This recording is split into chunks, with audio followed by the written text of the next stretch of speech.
eu queria ir ao banheiro. Não pode no banheiro. E você volta de fralda, né? Mas eu não queria fazer na fralda. Aliás, eu não tinha fralda. A minha faltou lá. Eu tive que inventar uma fralda. Mas esse é outro papo aqui. Ou quando você está correndo, por exemplo, na esteira, preso com um elástico na esteira. Por que você corre na esteira? Para manter melhorar o tônus muscular, cara. Porque senão você tá falta de gravidade. Um grande problema que os astronautas têm. Você precisa correr na esteira. Todo dia os caras correm na esteira. Todo dia. Você corre, senão atrofia. Você puxa elásticos, por exemplo, também. Se não tem atrofia e aumenta a sua perda de densidade óssea. Pô, em 10 dias dá para dar tudo isso aí de problema? Dá. É mesmo? Você perde densidade óssea, você volta com osteoporose, por exemplo. Caraca. Você teve aquele problema no ouvido? Foi você que teve, né? Foi, eu tive. Eu uso o aparelho dos 2 ouvidos. Isso que ficou 10 dias, cara. 10 dias. É o que eu falo, o lance de ir pra Marte, cara. Eu chamo isso, eu dou um nome carinhoso pra ele. Eu chamo de fator tripa. Fator o quê? Fator tripa, que é o ser humano, cara. Tripa?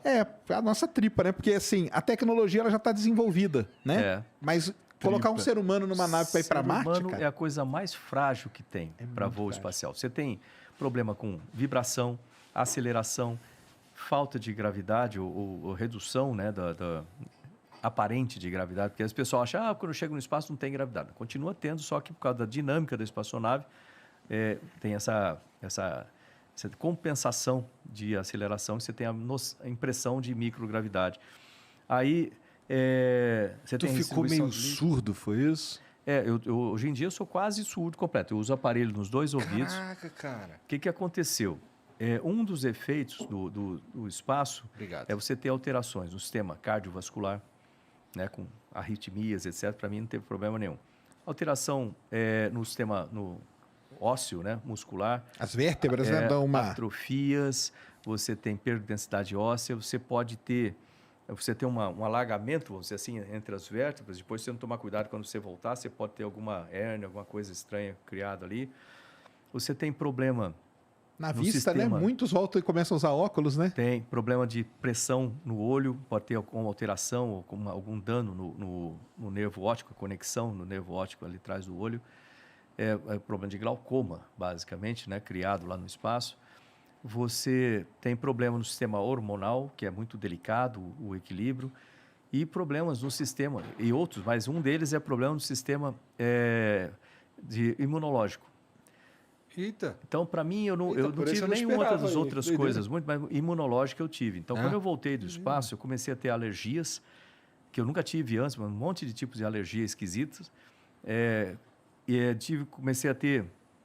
Vitiligo, você vê, isso aqui é vitiligo. Não aparece, mas eu tenho em outras áreas, né? Axila, aqui na virilha, etc. Então, aparece bastante o vitiligo, que é resultado também do sistema imunológico.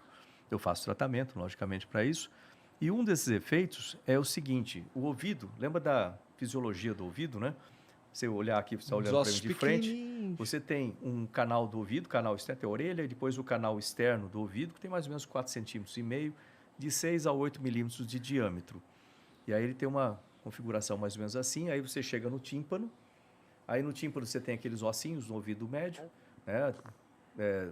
Estribo, né? e a bigorna lá, e aí eles conectam na cóclea do ouvido interno, e aí transmite a vibração, eles transmitem para lá, e aí isso aqui vai para o cérebro e assim por diante, na cóclea ali.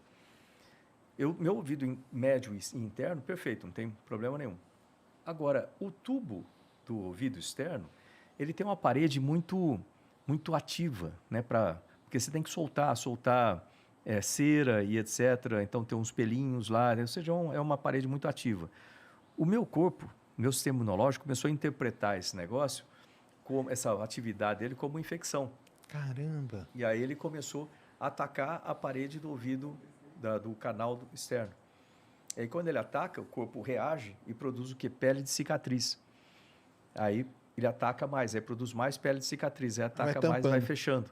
Caramba. Então, Entendi. Caraca! Essa é uma estenose, chama estenose, né? Provocada por isso. E eu também fazia mergulho de profundidade, mergulho de bastante tempo com nitrox, né? Isso também é outro fator contribuinte. Para se preparar ou fazer de hobby? Faz parte de treinamento também. E eu gostava também de fazer, fazia as duas coisas, né? De hobby também. Mas É outro fator contribuinte para problema de ouvido. O fato é que os meus 2 ouvidos foram fechando. Aí eu fiz uma cirurgia primeiro lá em Houston, um dos médicos de lá, da própria NASA. Aí abriu, demorou um ano e pouco, ela começou a fechar de novo.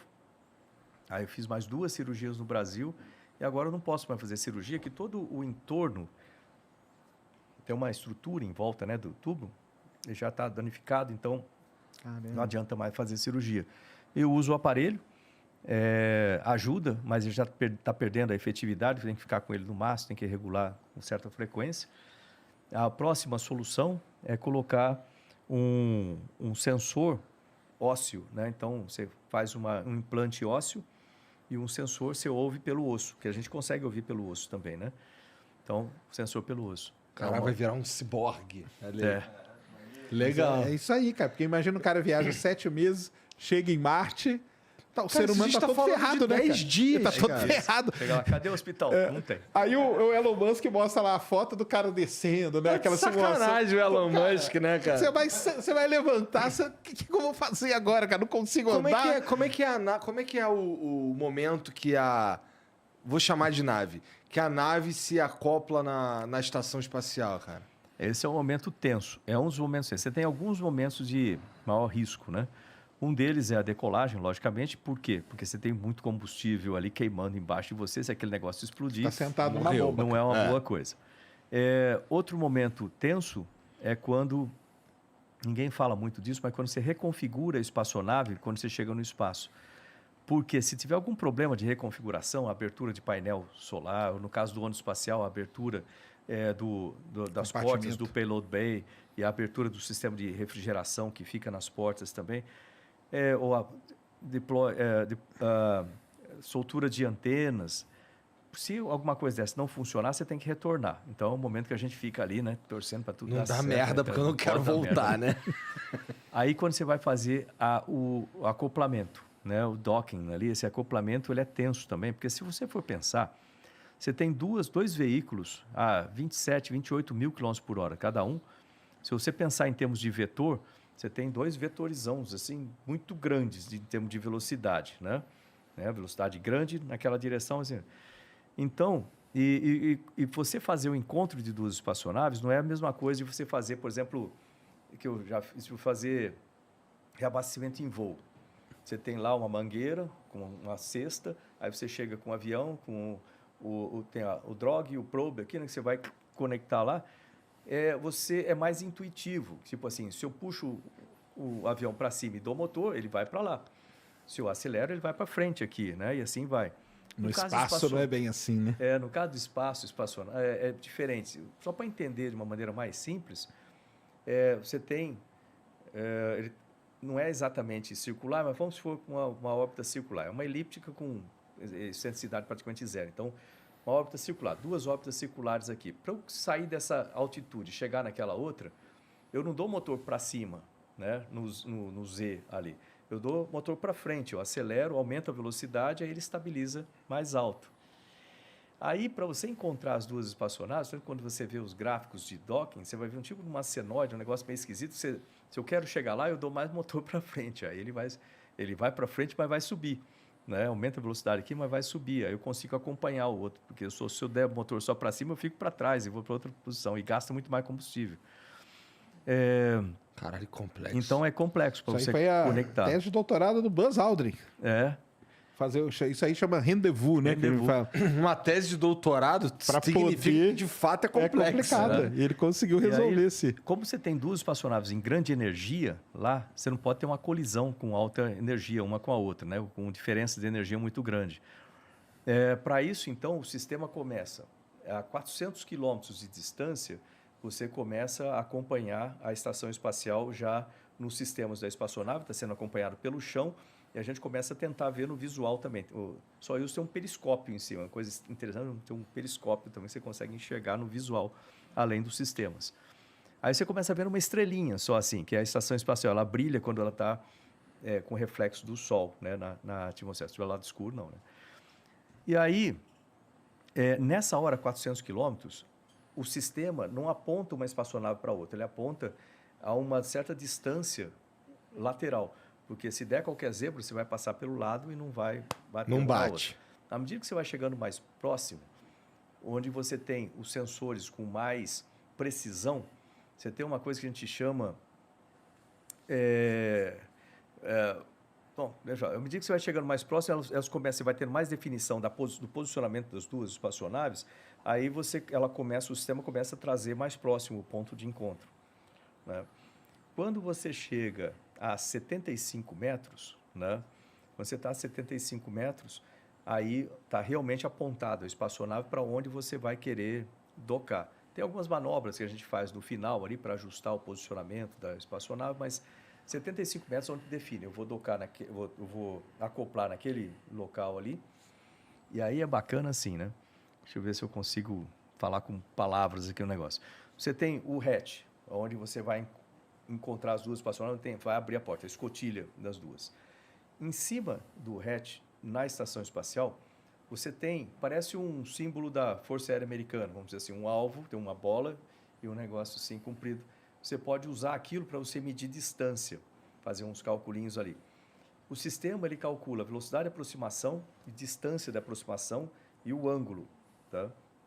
E o sistema vai automático, mas ele pode trabalhar em modo degradado, onde perde a distância, perde ângulo, por exemplo, e você tem que assumir uma parte ou assumir tudo, para ir manual para lá. Nesse caso, cada tripulante tem uma função para fazer ali. O bacana desse negócio é que eu gosto de coisas simples. Coisas simples, engenharia funciona bastante com coisas simples. Então, você imagina assim, aqui está o alvo, né? Aquele alvo que está lá em cima. Lógico que não é exatamente isso, mas você tem algo assim, né? Onde você tem um círculo aqui no meio. Aqui, imagina que isso aqui é um círculo. Tá. E você tem a parte reta aqui do lado. No meio do círculo, você tem um pino. Aquele pino, o que ele indica para você? Isso aqui te dá a distância e esse pino te indica o ângulo. Se você está aproximando no ângulo correto, esse pino aparece como um ponto aí para você. Se você estiver aproximando muito baixo, ele vai mudando. Ângulo errado, ele aparece como um risco. Então, você consegue ver se eu estou certinho ou se eu estou no ângulo errado. Então, você pode usar aquilo. E aquilo você vê pelo aquele sistema visual aqui em cima, né? E você vem aproximando, a velocidade é de 0,3, se não me engano, metros por segundo, é mais ou menos a velocidade de um homem andando. Né? Isso diferencial. E as duas espaçonaves estão a 28 mil km por hora. Se você errar um pouquinho o ângulo, com esse vetorzão desse tamanho, perceba que num instante você vai ter uma diferença muito grande sinistra, aqui. Então, você não pode errar ângulo. E a velocidade você vem controlando para ficar com pouca diferencial. Aí ele vai aproximando. Quando dá o contato, as duas se encontram. No lado da estação espacial, você tem um cone, assim, com um buraco aqui dentro. Na Soyuz, você tem um pino na frente, né, com uma cabeça assim. Né? Coloca aí, Jean. Escreve aí, ó, Soyuz aí, ó. Dá para ver aí. S-O-Y-U-Z, né? E você bota sistema de acoplamento. Docking, assim. Coloca Soyuz Docking. Docking System. E aí você tem aquele pino com aquela bolinha aqui. Aí ele vem chegando. Se você errar um pouquinho o ângulo... Olha, tá vendo o pino ali, ó, na frente dela? Legal de ver, ó. Lá. Tô vendo. Tá vendo o pino lá? Aquele pino, ele vai encaixar nesse cone. Se você errar um pouquinho o ângulo, quando ele bater aqui no cone, ele automaticamente vai ser levado para o centro do cone. Olha lá. Ele vai ser levado para o centro do cone. E aí, quando ele entra no centro do cone... É um sistema de segurança para garantir que você está fazendo direito. Vai estar alinhado. Uhum. Quando ele entra ali no centro do cone, lá dentro tem um sistema de retração. Ele puxa, ele vai fazer ele vai trazer para dentro, vai te agarrar e trazer para dentro. Aí tem o contato das duas superfícies de contato, aquele anel ali. Aquele anel lá e o anel do lado de cá. Aí você tem os LETs, que chama. Aí ele grudou, pum. Aí os LETs agarram o sistema mecanicamente.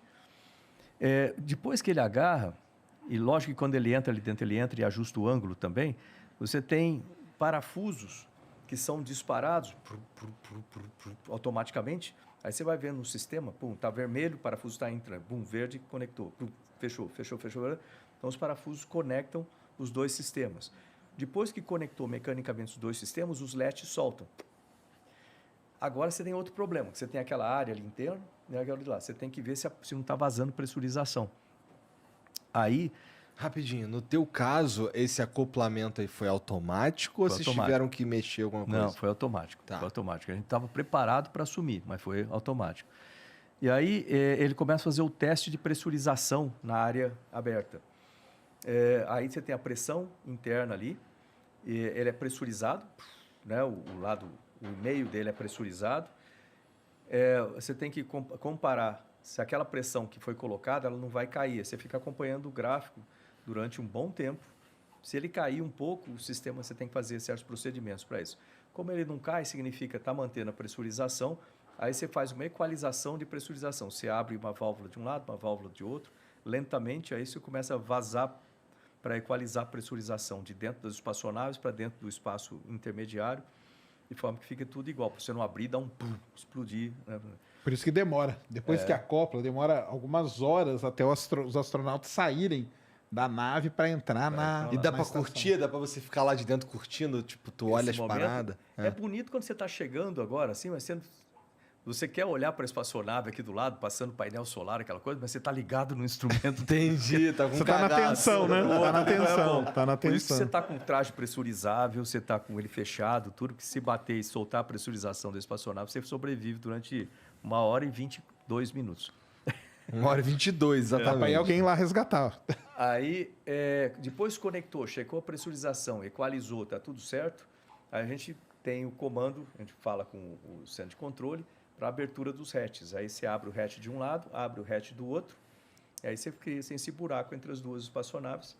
Aí a gente passa a galera. por ali. Entendi. Lembrando que também, no que conecta, caralho, que maneiro, algumas outras coisas conectam. Conecta a parte de energia, conecta a parte de gases, conecta a parte de combustível. Então, eu posso transferir combustível da Soyuz para a estação espacial ou vice-versa. Então, porque a nave ela fica lá acoplada há algum tempo também, entendeu? Algumas ficam 4 meses, algumas ficam 6 meses e tudo. Então é muito legal. É uma tecnologia... Não, é um negócio bacana quando você vê ali funcionando isso aí tudo. Ele é tudo crítico, né? Tipo assim, se falhar uma coisa... Deu merda. Mas é tudo crítico. Mas... Existem astronautas que voltam? Como assim? Voltam para a estação? Que vão em várias de uma missão? Poxa, tem vários. Tem um cara, por exemplo, o Sergei Krikalev. O Sergei, ele passou... Pô, eu acho que foi um dos caras... Depois teve o Scott, né? Também ficou bastante. Mas foi um dos caras que ficou mais tempo no espaço. E ele é um cara interessante, porque cada organismo reage de maneira diferente. Então, você vê... Isso a gente vê na volta. Quando volta, galera, você vê que um sai bem, um sai meio baleado, né? Então, o outro sai meio... E você vê que... eu, por exemplo, tive esse problema, outros têm outras coisas e tal. O Sergei, cara, um cara... Eu não sei, acho que ele foi construído para o espaço. Que ele não teve efeito, tipo assim, você vê um cara forte, um cara parece jovem, ele é bem mais velho que eu, mas parece jovem. Não teve efeito nenhum, praticamente, do espaço. Interessante. É interessante, é um caso de estudo. Né? O Scott Kelly voltou, começou a usar óculos, né? Mas é uma coisa... Passou um ano, né? Mas ele teve vários probleminhas também. E a tua volta? Aí tu voltou. Beleza. Como é que foi quando tu chegou aqui? Aí você tem a adaptação inversa, né? Você tem que readaptar aqui. Então, algumas curiosidades, assim. Você volta, você tem que tomar muito cuidado com a sua coluna e com todas as juntas. Porque no espaço, dependendo da sua altura, né? Se você for um cara de 1,80 m, pode ser que você cresça quase uma polegada. E aí você tem que tomar cuidado com isso, para reentrada, etc. Um cara menor que nem eu vai ser tipo meio centímetro. Você chegou talvez. A medir isso? Você sente nas costas um desconforto muito grande. Dá vontade de você ficar fazendo isso aqui o tempo todo, sabe assim? Porque tem alguma coisa que está errada ali, né? E aí quando você está durante a reentrada, que é um momento crítico para caramba, é outro momento crítico, você separa da estação espacial, faz 2 órbitas para checar os sistemas, e aí ela entra assim, primeiro, depois que você fez isso, você começa a queima de reentrada. Você começa basicamente do outro lado do planeta para poder pousar em um círculo de 10 quilômetros lá no Cazaquistão. Aí a primeira coisa que você faz é botar a espaçonave voando de ré. Ela tem 3 módulos, né? A Soyuz. Tem o módulo de carga, a cápsula e o módulo de propulsão aqui. Aí ela vai de ré e você aciona o motor, né, a gente chama queima de reentrada, por 4 minutos e 20 segundos aproximadamente. Aí ela reduz a velocidade e começa a cair. Nesse momento ela vira 90 graus e tem 2 explosões que separam a parte de propulsão e de carga. Essas partes vão reentrar e vão queimar completamente. E a cápsula ela vira de costas, né, você vai para lá, com o painel térmico de costas indo para lá. Ele aquece mais de 2.000 graus a 70 centímetros das 2 costas. Putz. E ele vai queimando durante a reentrada. Você vê aquelas faíscas todas, plasma piscando do lado. É uma sensação muito esquisita, porque para quem é piloto, você não tem muito o que fazer. Você consegue controlar ela em rolamento só assim. Dá algum controle, mas não é grande coisa. Porque ela Gente, tem uma eu brinco que o cara é passageiro da agonia, cara. Passageiro da agonia. E tem uns 4 minutos ali... Sem comunicação, críticos, né? Você não tem comunicação, ela está vibrando, você não consegue enxergar o painel vibra todo, você não consegue enxergar, é melhor você fechar os olhos e esperar passar. Você vê aquele do lado, é muito esquisito. G, aí começa o G, né? Se você, uma entrada normal dá 6 Gs. A nossa deu 6 ponto pouquinho, ou seja, posso considerar perfeito. Entrada balística, vamos dizer, quando a gente fala que teve algum problema. Na próxima missão, eu fiz em abril, né? Em a missão de setembro ou a outra, eles tiveram um problema na explosão. Um dos parafusos segurou, eles entraram com um wobbling. E aí eles entraram, foram cair muito longe, 300 quilômetros do ponto de... Nossa, e dentro da nave, eles girando desse jeito? Pois, fora né? Isso, o G, né? Que o G pode chegar até 11 Gs. Caramba. 11 Gs. Imagina, aí a gente tá aí, não é brincadeira, não. Aí, vibração, tal, você não consegue comunicar nada. Aí, de repente, volta a comunicação. Aí vem a questão de paraquedas. Aí a próxima coisa que tem que funcionar, com certeza, é o paraquedas. Aí o paraquedas fica do lado aqui, ele sai primeiro o paraquedas do piloto, e aí quando ele faz isso aqui, ele gira, logicamente, a espaçonave fica do lado, assim, né? Aí depois que ela estabilizado, libera o paraquedas principal e aí solta daqui o ponto de fixação e vem para o topo da espaçonave. Aí tem outra bangornada, né? Que ela vai ficar bangornando. Eu falo pro pessoal quando eu tô transmitindo isso aí, eu falo, só essa balançada aí, cara, pra mim já não voa, entendeu? E aí você tem o paraquedas principal segurando. Quando chega... quando ela faz isso, ela muda a antena. A antena passa a ser no topo, né? E ela libera uma antena de 4,5 metros, que é imagina uma cinta metálica que desenrola, né? Aquela cinta. Que é um cuidado depois do pouso, isso aí. E aí ela começa a emitir um sinal na frequência de emergência para o pessoal de resgate saberem onde você está, em que altitude. Aí vem um monte de helicópteros para acompanhar o pouso. Quando chega a 5.000 metros, ele abre uma válvula de equalização de pressão. Aí o ouvido vai sentir, aí vai condensar um pouco lá dentro. Aí você sabe que a válvula funcionou, né? Se você for pousar na água, isso aí não é feito exatamente dessa forma, tem um outro procedimento para não entrar água para dentro, etc. Aí você tem a 200 metros a cadeira, ela sobe 15 graus, ela faz um puff assim, né? Porque ela fica com amortecimento para pancada no chão. Aí ele bate no chão. Quando ela subiu, você pode contar 1.001 e bum, bateu no chão. Bate, sobe tudo, né? Aquela coisa. No meu caso, tinha a carga que eu tinha amarrado, então não posso reclamar de ninguém.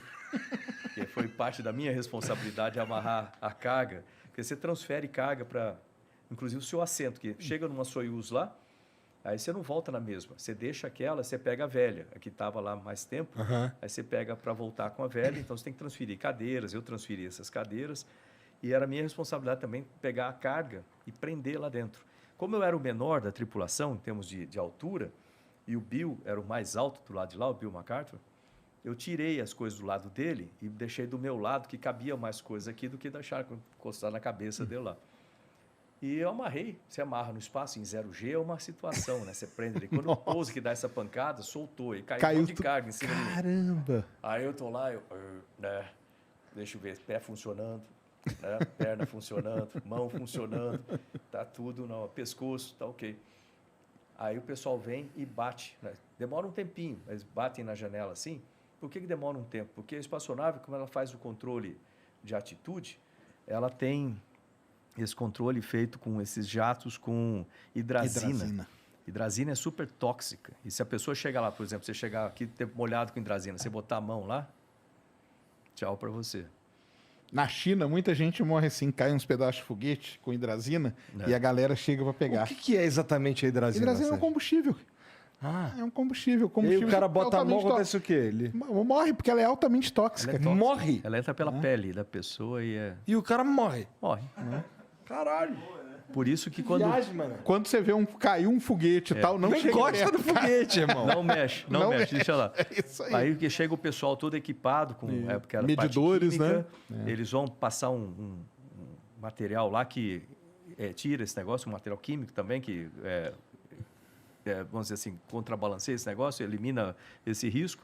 E um cuidado que eles têm que tomar é com essa antena. Se a antena não fizer o deployment, não for lançada no espaço, vai pousar com aquela antena. E dependendo de onde tiver, a posição que tiver a espaçonave, se alguém chegar lá, mexe, pode ser que a antena saia e desenrola 4,5 metros de fibra de aço, de cinta de aço, e aquilo corta o que tiver na frente. Se tiver uma cabeça na frente, então aquilo...